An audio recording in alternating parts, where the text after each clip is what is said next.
Hare Krishna devotees, welcome to day 40 of our Bhakti Vaibhava seminar on Srimad Bhagavatam, 4th Canto. Today we're starting chapter 19, which is titled King Prithu's 100 Horse Sacrifices. First of all, though, let us chant our prayers. Nama Om Vishnupadaya Krishna Prestaya Bhutale Srimati Bhaktivedanta Swaminiti Namane Namaste Saraswati Deve Gauravani Pracharne Nirvishesha Shunyavadi Pastyachadeshatarne Sri Krishna Chaitanya Prabhu Nityananda Sri Advaita Gadadha Shivas Adi Gaura Bhaktivinoda Hare Krishna, Krishna Krishna, Hare Hare, Hare Rama, Rama Rama, Hare Hare. Vanchakalpatarubhyascha kripa sindhubhya eva cha, Patitanam pavanebhyo vaishnavebhyo namo namaha. Srila Prabhupada ki jai. Yes, so devotees, it's chapter 19. King Prithu's 100 horse sacrifices, and there are 42 verses in this chapter. Means it's sort of kind of average length, so more or less something like that, and we've divided it into 8 sections. First section is verse 1 to verse 6, and we call that background to King Prithu's 100 horse sacrifices. Second section is from verse 7 to verse 9, the opulences produced from that sacrifice. Third section, verse 10 to verse 12, Indra becomes envious of Prithu Maharaj's sacrifice. Fourth section, verse 13 to verse 18, Prithu's son challenges Lord Indra. Then the fifth section, verse 19 to verse 25, Indra's attempts start a line of false sannyasis. Very interesting, because Indra disguises himself like a sannyasi. Yeah, so he won't be killed while stealing the horse for the horse sacrifice of King Prithu. Sixth section, verse 26 to verse 29, Prithu's son prepares to kill Indra, but is stopped by the priests. Seventh section, verse 30 to verse 38, Lord Brahma forbids the performance of the 100th sacrifice. And finally, the 8th section, verse 39 to verse 42, Prithu Maharaj makes peace with Lord Indra. Yes, so let's get into the first section as verse 1 to verse 6, background to King Prithu's horse sacrifices. And, well, let me just see, we're going to have to, anyway, we'll read through the verses first of all, although there's only a couple of purports. Verse 1. The great sage Maitreya continued, My dear Vidura, King Prithu initiated the performance of 100 horse sacrifices at the spot where the river Saraswati flows towards the east. This piece of land is known as Brahmavarta, and it was controlled by Swayambhuva Manu. Verse 2. When the most powerful Indra, the king of heaven, saw this, he considered the fact that King Prithu was going to exceed him in fruitive activities. Thus Indra could not tolerate the great sacrificial ceremonies performed by King Prithu.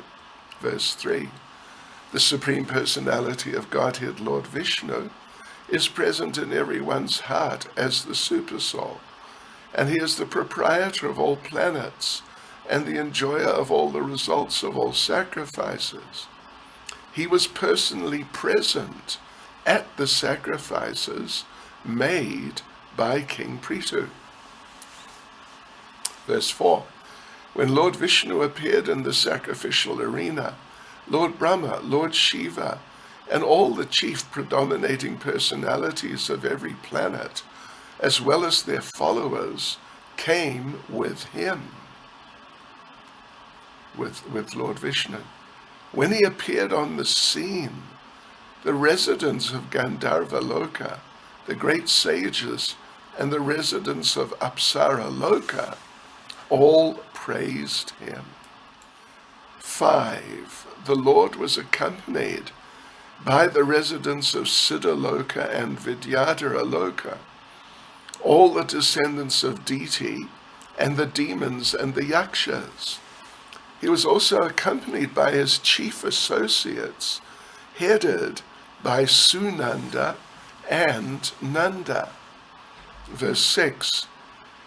Great devotees who were always engaged in the service of the Supreme Personality of Godhead, as well as the great sages named Kapila, Narada, and Dattatreya, and masters of mystic powers, headed by Sanaka Kumar, all attended the great sacrifice with Lord Vishnu. Right, very good. So let's go through again with the purports. So, okay, verse 1 to verse 6, background to King Prithu's horse sacrifices. Actually, there's only a couple of purports, but anyway, that's okay. We'll go through everything. So verse 1, the great sage Maitreya continued, My dear Vidura, King Prithu initiated the performance of 100 horse sacrifices at the spot where the river Saraswati flows towards the east. This piece of land is known as Brahmavarta, and it was controlled by Swayambhuva Manu. Verse 2, when the most powerful Indra, the king of heaven, saw this, he considered the fact that King Prithu was going to exceed him in fruitive activities. Thus Indra could not tolerate the great sacrificial ceremonies performed by King Prithu. So there's a purport here. Let's have a look. Prabhupada talks about how everyone who's in the material world has come here to lord it over, and therefore they're envious of others who are also trying to lord it over. And so Indra, even though he's a very prominent demigod, he has this envy also. And there's a number of incidents when this comes out, including in the Bhagavatam. There's not a lot, but it happens. Yes. Particularly when they're great fruitive activities, like big karmakandya type yagyas, and the performance of yoga siddhis, all the material mystic powers. So Indra can't tolerate these, and he tries to stop them.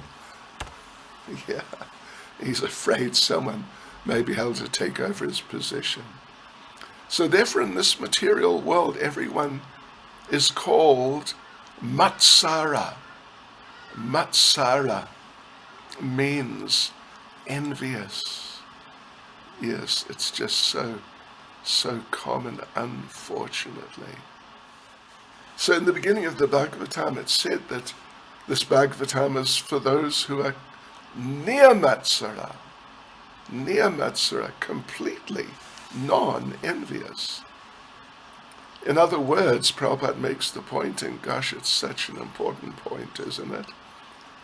That in other words, anyone not free from envy cannot advance in Krishna consciousness. And therefore, in Krishna consciousness, if one devotee does better than another devotee at the same thing, like, for example, a typical example, book distribution, it can become quite competitive. And even Prabhupada encouraged the sense of competition, but in a certain context. So, but when people are really Krishna conscious, then if someone does better than someone else, then the devotee who did not do as well as the other thinks that the one who did better than him is more fortunate to be advancing in Krishna consciousness more. So Prabhupada concludes the purport by saying, such non-envy is typical of Vaikuntha. However, when one is envious of his competitor, that is material. The demigods posted in the material world are not exempt from envy. In other words, they have envy, yeah, or they may, under certain circumstances, they may have, which means they have, yeah, and sometimes it shows itself. All right, okay, so verse 3. The Supreme Personality of Godhead, Lord Vishnu, is present in everyone's heart as the Supersoul, and he is the proprietor of all planets and the enjoyer of the results of all sacrifices. So he was personally present at the sacrifices made by King Prithu. So Prabhupada makes, there's a purport here. Prabhupada begins by saying that the word sakshat here is important. Sakshat generally means directly. So Prithu is a Shaktyavesh avatar. Yes. He's a living entity like us, but he's been given special powers by the Lord. But Lord Vishnu, who is also present, is directly the Supreme Personality of Godhead. He is Vishnu Tattva, whereas Prithu Maharaj is Jiva Tattva. So the Lord is so kind. He takes away all the miseries of a devotee. So he's called Hari. And he's described, well, he's called here, sorry, I should have mentioned, the Lord Vishnu is here called Harir Ishvara. Yes. So he's so kind, he takes away all the miseries, therefore he's called Hari.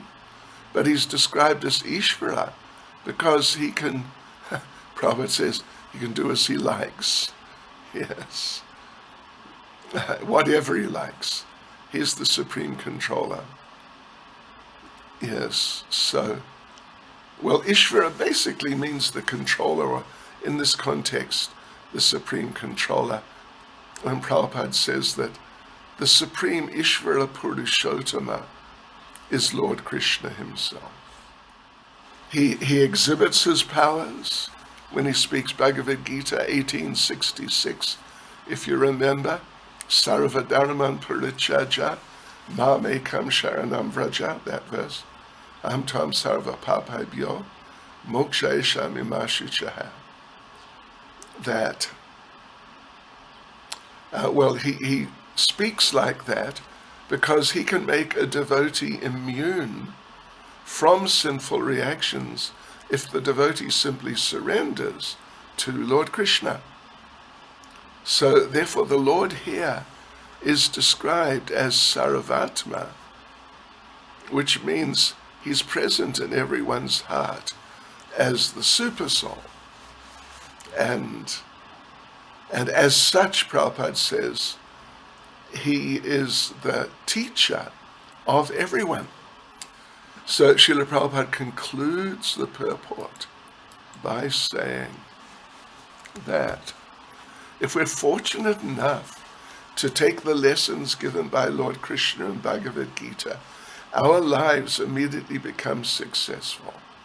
No one can give better instructions to human society than Lord Krishna.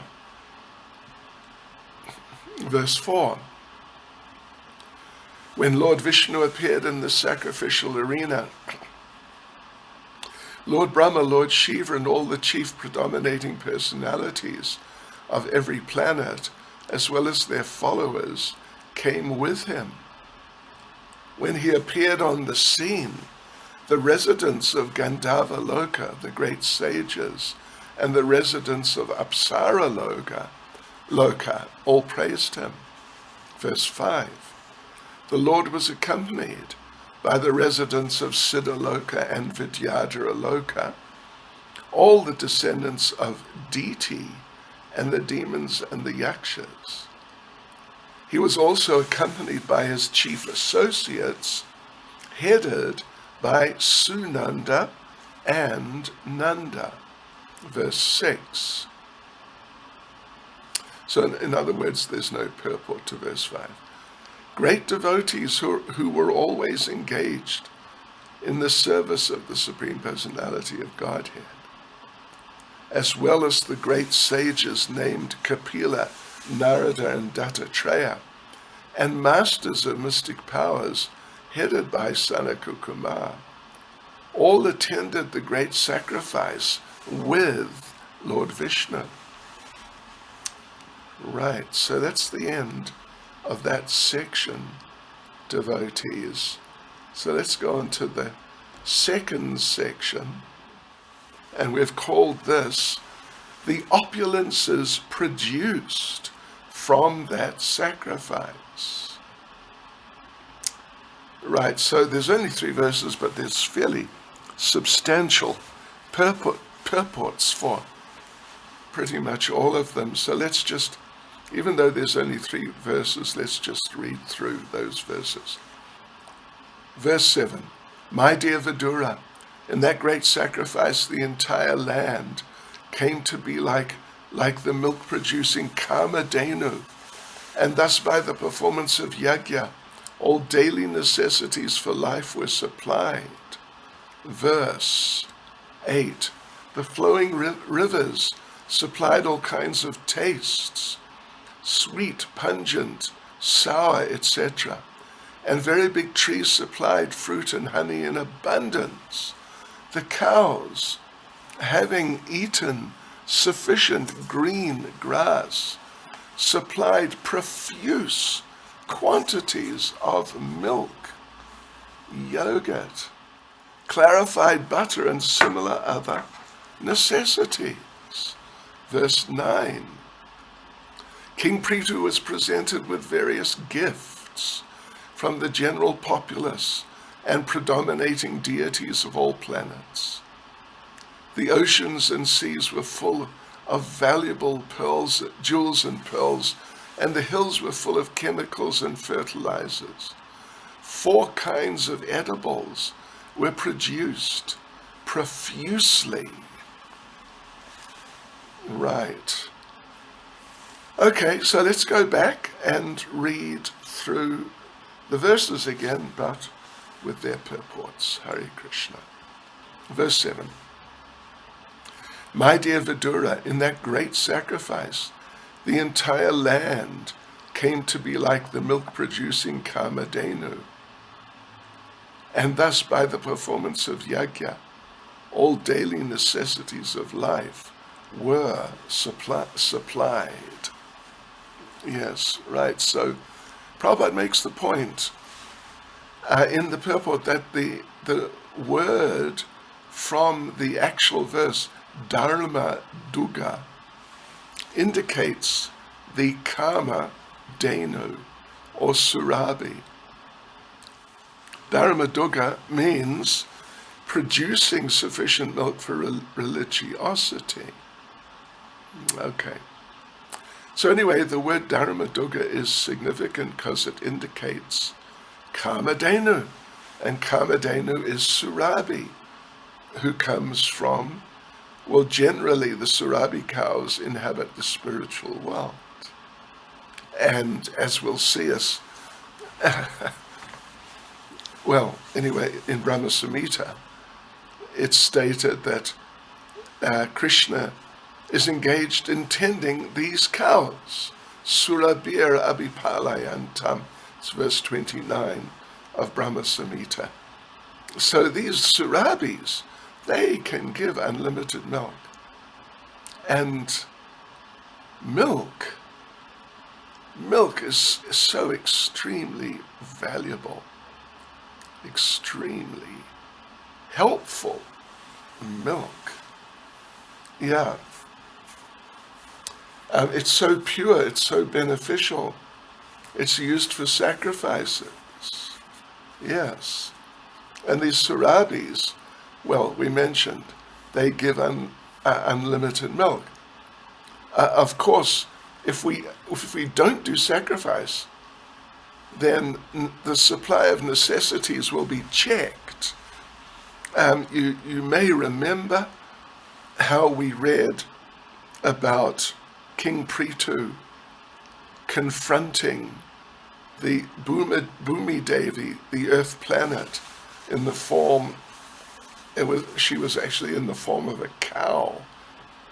And he really got on her case that why are you not supplying all necessities for the people? Because the people had come and complained to Maharaj Prithu, we're starving because the planet is not giving us enough to eat.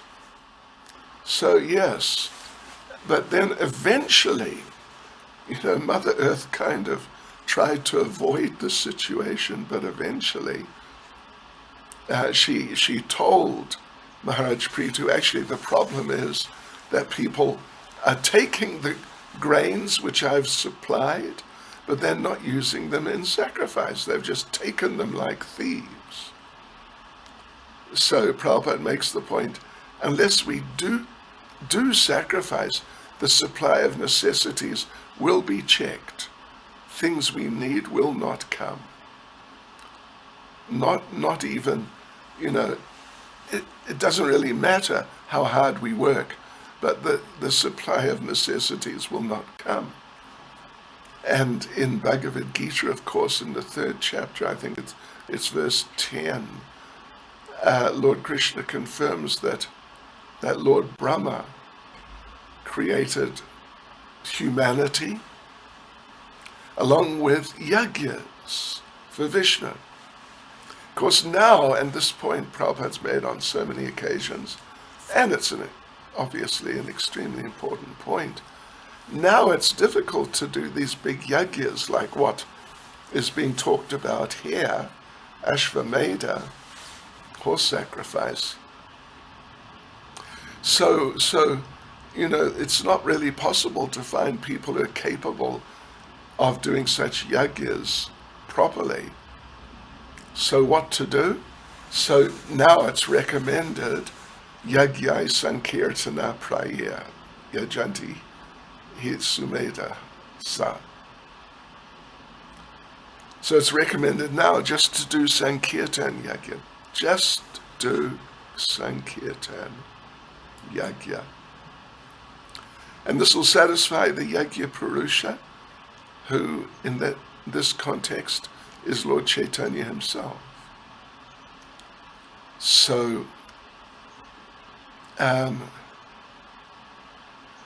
other words, we can get all the results of sacrifice which people got previously by doing their big fire sacrifices. So now ISKCON, under Prabhupada's supervision, has started the Sankirtan movement, and everyone should just take part in it and get the benefit.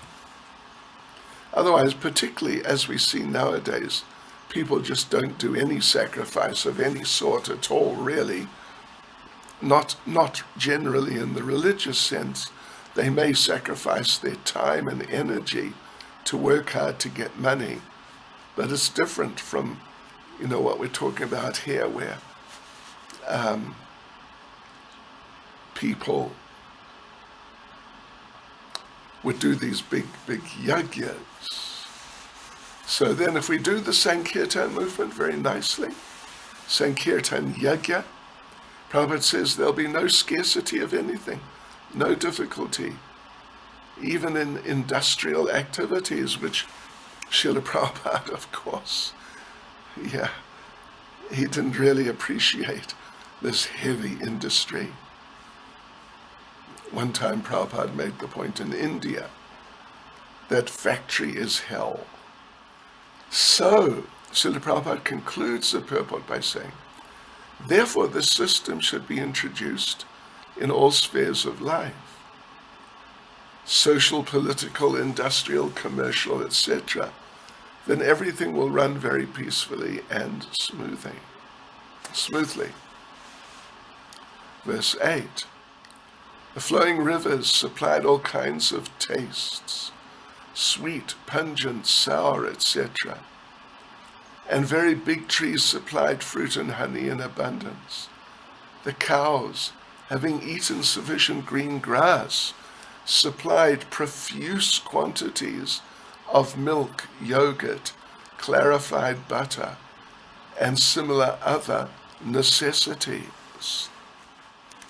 So Prabhupada says, if rivers are not polluted, if they're allowed to just flow naturally, and even to flood the land will become very fertile for producing vegetables, etc. So rasa means taste. All tastes are in the earth. So when seeds are sown, trees come up with fruits, with tastes. For example, sugar cane has a taste of sweetness. Orange is a mixture of sour and sweet. Pineapples, well, they're sweeter than oranges, but they also, they're particularly sweet. Then there's chilies, and chilies are pungent. So even though the earth is the same, different seeds for different plants extract different tastes from the earth when they're planted. Of course, Krishna is the original seed of all existences. That's Bhagavad Gita chapter 7, verse 10. So all these arrangements are there for us to live, for people to live. Prabhupada refers to the Ishopanishad, the invocation, Purnamidam, complete arrangements for producing all necessities are made by the Lord. So therefore people should learn how to satisfy the Yajna Purusha, Lord Vishnu. That's our prime business, as his parts and parcels. So therefore we must do our duty according to our constitution, otherwise we'll suffer. That is the law of nature. So there's a short second paragraph. The words Taravo Buri Varshmana indicate very luxuriantly grown, big-bodied trees. In other words, the forest also has a purpose to supply honey, fruits, and flowers. But in Kali Yuga, because there's a lack of sacrifice, there are many trees in the forest, but they don't supply enough fruits and honey. Or the people don't really try to get nice things from the forest enough. So Prabhupada concludes the purport by saying, thus everything is dependent on the performance of yajna. The best way to perform yajna in this age is to spread the Sankirtan movement all over the world. Verse 9. King Prithu was presented with various gifts from the general populace and predominating deities of all planets. The oceans and seas were full of valuable jewels and pearls, and the hills were full of chemicals and fertilizers. 4 kinds of edibles were produced profusely. So again, there is a purport here. As Sri Upanishad says, the creation is made with all the potencies to produce all necessities of life, for all living entities, not just humans. Then the oceans and the seas, they make pearls and even some jewels. So law-abiding people can utilize them. The hills are full of chemicals to fertilize foods. I mean, full of chemicals, we mean in a nice sense. Like cow dung, for example, that sort of fertilizer. So then Prabhupada talks about the tastes, the different types of foods in terms of their tastes, and their technical Sanskrit terms. First of all, charvya, those edibles which are chewed; leya, those which are licked up; chushya, those which are sucked; and paya, those which are drunk. So Prithu Maharaj was greeted by the residents of other planets and their deities. They gave gifts to him, and they said to him that he's the proper type of living, proper type of king to make everyone in the universe happy and prosperous. So this verse says oceans are for producing jewels, but in Kali Yuga they're only producing fish because the people have become too contaminated. Therefore the supply of jewels has been withdrawn. Actually, I remember some years ago I saw a book of photographs of Namibia. Namibia is on the southwest coast of Africa, just the next country up from South Africa. And it showed how they're finding jewels there. And they're finding a lot of them on the beaches. And they had some photos of a few beaches which are just covered in, not exactly diamonds and that sort of thing, although you do get some, but semi-precious stones of all beautiful colors. Very amazing. So the oceans used to produce jewels, now they're just producing fish. And even from what we hear, they're being overfished. And the fish population has already reduced significantly and will continue to. So therefore, if it was like that, everything was very nice. So the Sudras and poor people would be able to fish, but the higher classes, the Kshatriyas and Vaishyas, they would just go and gather jewels, pearls, etc., like that, from the oceans, because the oceans were producing those things, the jewels and pearls particularly. And even though the poor would catch tons of fish, but all those tons of fish were not worth one piece of coral or one pearl. So now there's so many fertilizer factories, so they can grow, like big vegetables and things like that. But when the Lord is pleased by yajna, then the hills will automatically produce fertilizers for growing things. So Prabhupada concludes the purport by saying, everything is dependent on the people's acceptance of the Vedic principles of sacrifice. So now section 3, verse 10 to verse 12, Indra becomes envious of Prithu Maharaja's sacrifice. Verses 10, 11, and 12. Let's have a look, see. Yes, well, yeah. We have to read the verses through first because they're quite big purports. Verse 10. King Prithu was dependent on the Supreme Personality of Godhead, who is known as Adhokshaja. Because King Prithu performed so many sacrifices, he was superhumanly enhanced by the mercy of the Supreme Lord.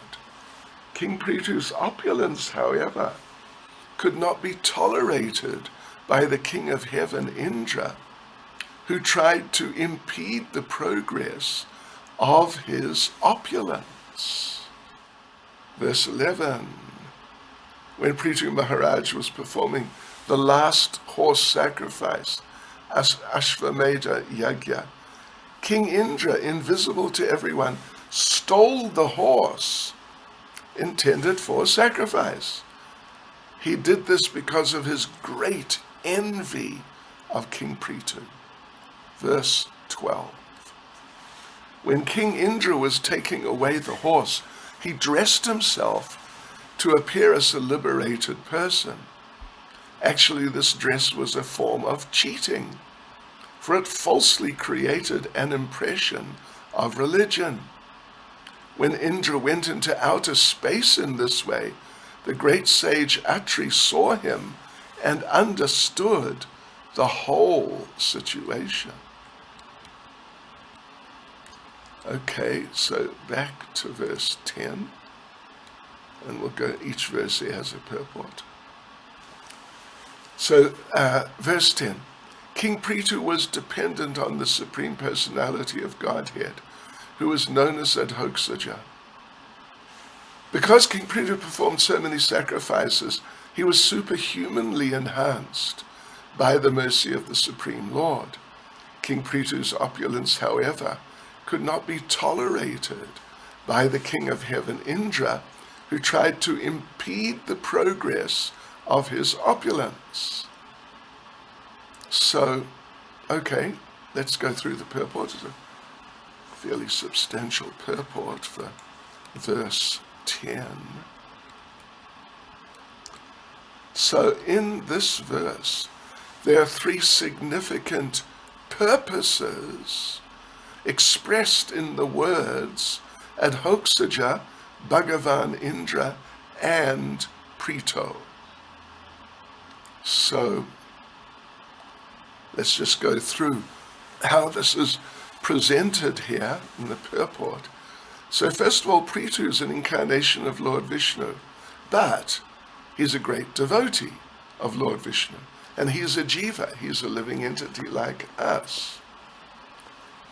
So, and Prabhupada makes the point, even though one may be an empowered incarnation, one must not forget that one is a devotee.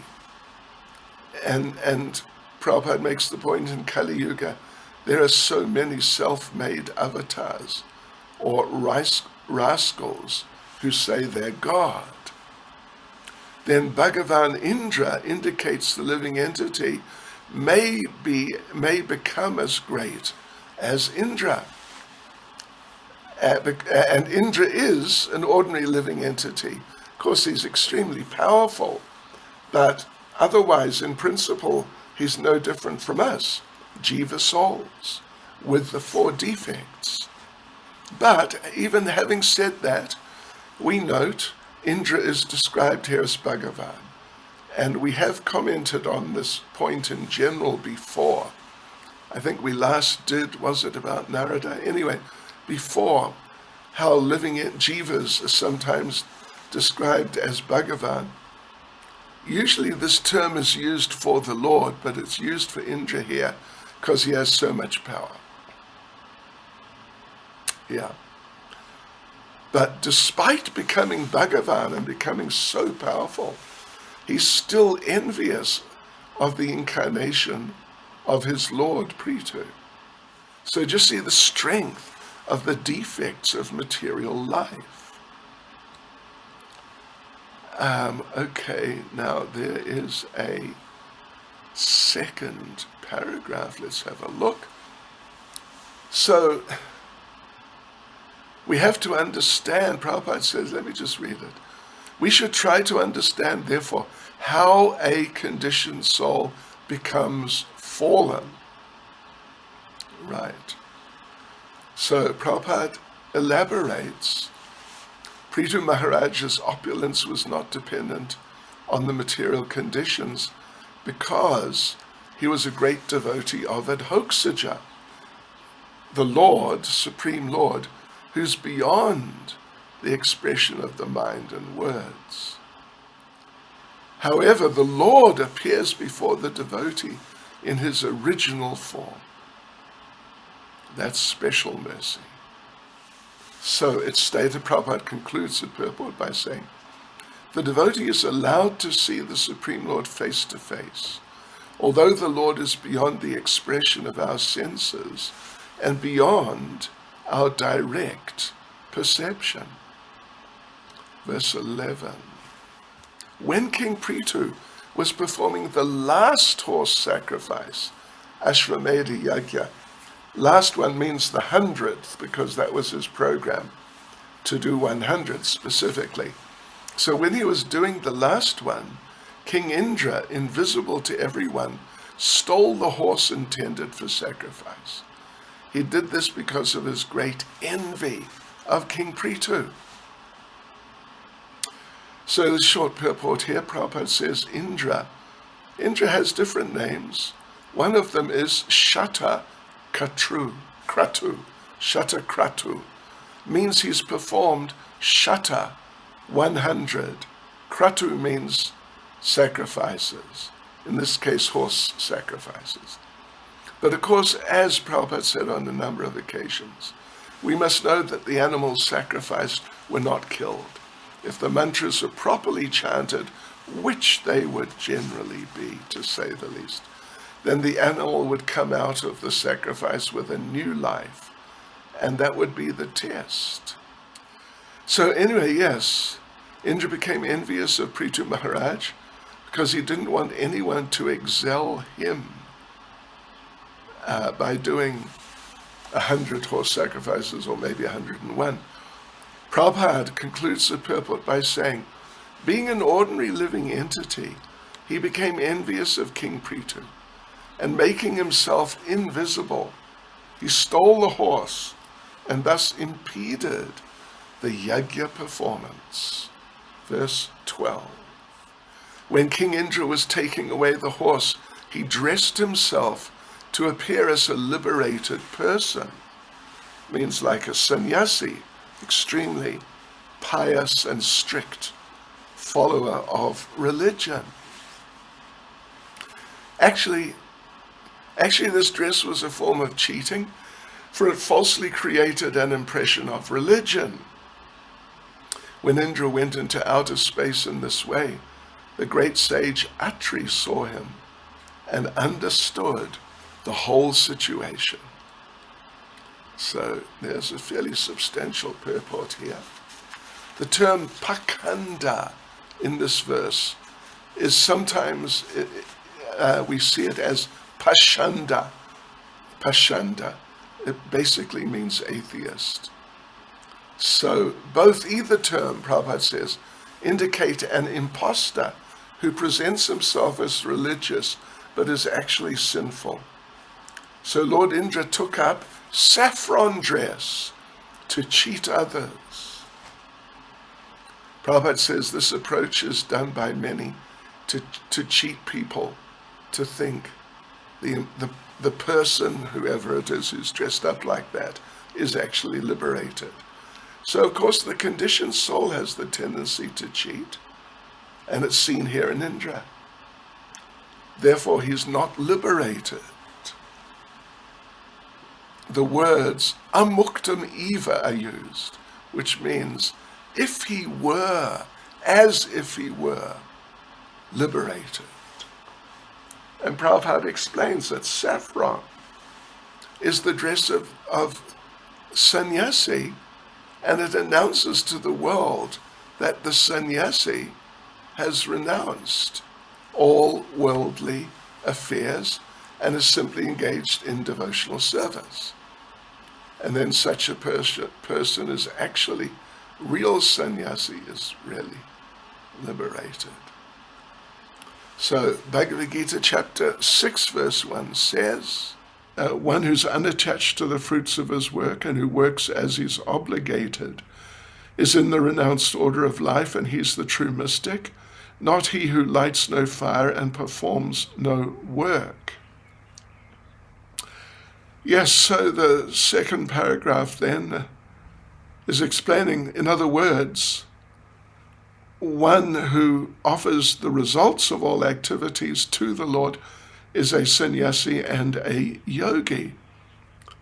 And cheating sannyasis and yogis like Lord Indra is doing now, they have existed since the time of Prithu Maharaj, which means Satya Yuga, even rare, but they were there.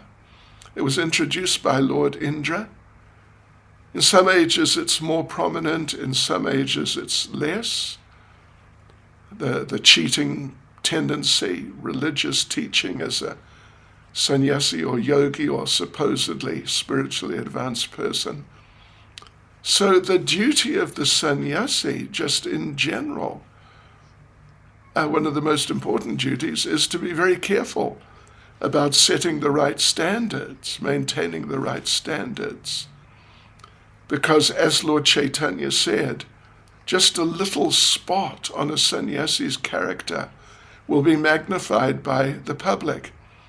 Prabhupada also made the point that if you have a pen which, actually has ink, not a ballpoint, but one of the old ink pens, and you flick some ink onto a white sheet, then the ink, the spots of ink here and there, they're just a tiny portion, covering just a tiny portion of the sheet, but they're just so obvious in contrast to the whiteness of the sheet. So therefore, unless you're really serious about it, one should not take sannyas. We should definitely not do it to cheat people or to get cheap adoration, something like that. So Prabhupada concludes the paragraph by saying, only a very exalted person advanced in spiritual understanding should attempt to take up sannyas. One should not adopt this order as a means of livelihood or for some material purpose. Okay, so on to the next section, section 4, verse 13 to verse 18. Prithu's son challenges Lord Indra, and I'll read through the verses, then we'll come back again. 13. When the son of King Prithu was informed by Atri of King Indra's trick, he immediately became very angry and followed Indra to kill him, calling, "Wait, wait." Right, so here's the translation of verse 14. King Indra was fraudulently dressed as a sannyasi, having knotted his hair on his head and smeared ashes all over his body. Upon seeing such dress, the son of King Prithu considered Indra a religious man and a pious sannyasi. Therefore, he did not release his arrows. He was going to kill him, just like that. Verse 15. When Atri Muni saw that the son of King Prithu did not kill Indra, but returned deceived by him, Atri Muni again instructed him to kill the heavenly king, because he thought that Indra had become the lowliest of all demigods due to his impeding the execution of King Prithu's sacrifice. Verse 16. Being thus informed, the grandson of King Vena immediately began to follow Indra, who was fleeing through the sky in great haste. He was very angry with him, and he chased him, just as the king of the vultures chased Ravana. Verse 17. When Indra saw that the son of Prithu was chasing him, he immediately abandoned his false dress and left the horse. Indeed, he disappeared from that very spot, and the great hero, the son of Maharaj Prithu, returned the horse to his father's sacrificial arena. Verse 18. My dear Lord Vidura, when the great sages observed the wonderful prowess of the son of King Prithu, they all agreed to give him the name Vidyatashva. Now, the majority of this section was verses. In fact, there's only one fairly short purport. That was for the first verse in the section, verse 13. So I've read through all the verses. What I'll do now, I'll just read verse 13 with its purport. So verse 13, when the son of King Prithu was informed by Atri of King Indra's trick, he immediately became very angry and followed Indra to kill him, calling, wait, wait, and the purport. So Prabhupada says, this is very interesting, the words tishta, tishta means wait, wait. They're used, just wait, just wait. They're used by Kshatriyas when they challenge an enemy to a fight. And Kshatriyas cannot run from the battlefield. If they do, they're challenged by the words tishta, tishta, tishta. Just wait, just don't run away. Be a real Kshatriya, don't be a sissy. So a real Kshatriya does not kill an enemy from behind or turn his back on the battlefield. And the Kshatriya principle is either win on the battlefield or die on the battlefield. So generally Indra is exalted as king of heaven, but here he's become degraded due to stealing the horse. It's just, not expected. Prabhupada concludes the purport by saying, therefore he fled without observing the Kshatriya principles, and the son of Prithu had to challenge him with the words, tishta, tishta. Okay, let's go on. Let's see, next section, verse 19 to verse 25. And there's some purports here.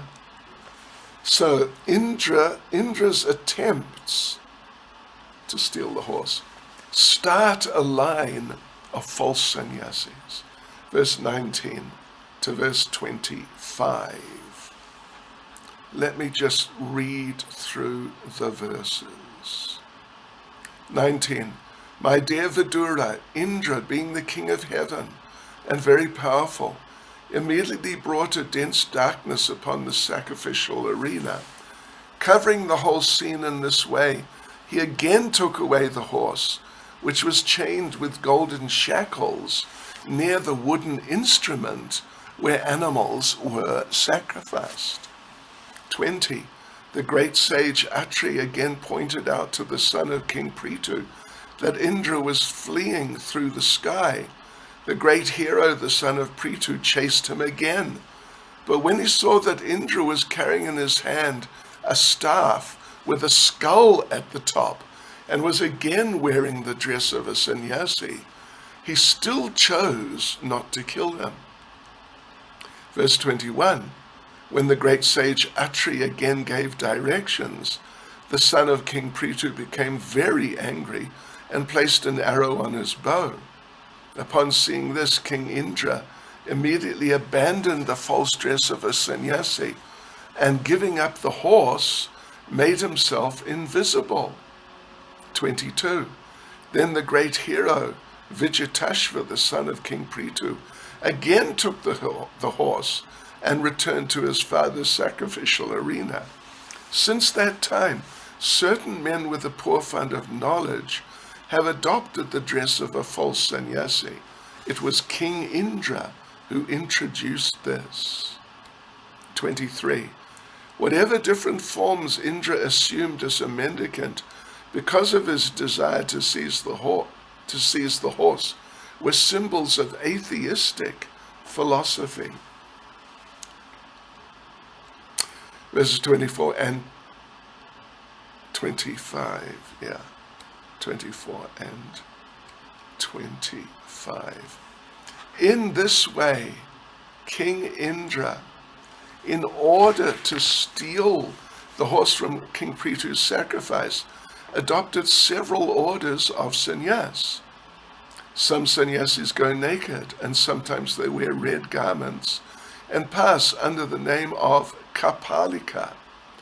These are simply symbolic representations of their sinful activities. These so-called sannyasis are very much appreciated by sinful men because they're all godless atheists and very expert in putting forward arguments and reasons to support their case. We must know, however, that they are only passing as adherents of religion and are not so, in fact. Unfortunately, bewildered persons accept them as religious, and being attracted to them, they spoil their life. So we will carry on tomorrow. Srila Prabhupada Ki Jai.